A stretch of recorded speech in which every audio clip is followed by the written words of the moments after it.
श्री स्वामी समर्थ. श्री गुरुचरित्र पारायण का व कसे करावे याची माहिती आपण ह्या व्हिडिओमध्ये बघणार आहोत. भक्तांनो, तुम्ही सुद्धा श्री गुरुचरित्र पारायण केले का हे मला कमेंटमध्ये नक्की सांगा. श्री गुरुचरित्र हा साधा ग्रंथ नसून दैवी शक्तीने भारलेला सिद्ध मंत्ररूप महाप्रासादिक आणि वरद ग्रंथ आहे. या ग्रंथाच्या वाचनाने भक्तांच्या मनातील इच्छा पूर्ण होतात. दुःखितांना, वेगवेगळ्या प्रकारच्या शापितांना, असाध्य आजाराने ग्रासलेल्यांना व पितृदोष असणाऱ्यांना श्री गुरुचरित्र हे एकमेव साधन आहे. श्री गुरुचरित्राचे पारायण अंतःकरण शुद्ध असताना केलेले चालू शकते, पण शास्त्रशुद्ध सप्ताह करण्यासाठी काही नियम आहेत ते आपण बघूया.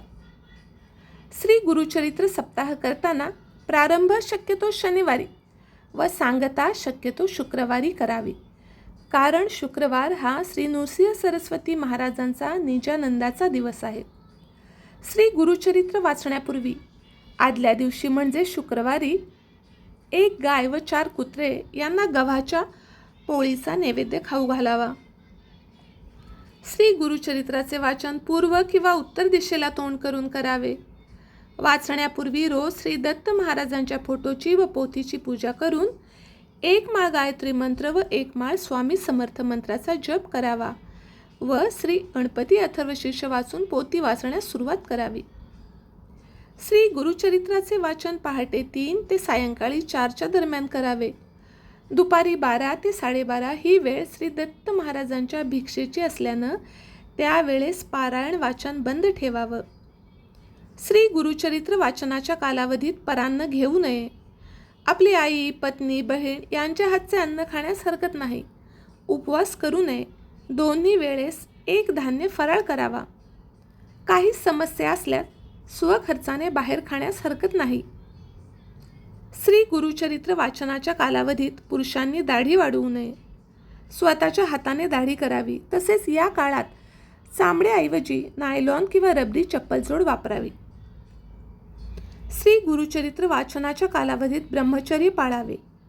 श्री गुरुचरित्र वाचनाच्या कालावधीत मृतशौच असणाऱ्यांच्या घरी किंवा अंत्यविधीत जाऊ नये.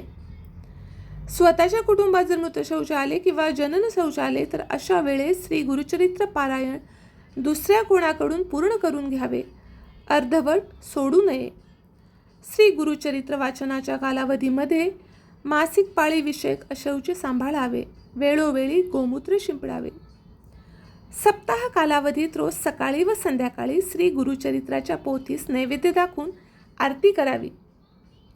रोज रात्री झोपण्यापूर्वी श्री विष्णू सहस्त्रनामस्तोत्र वाचन करावं.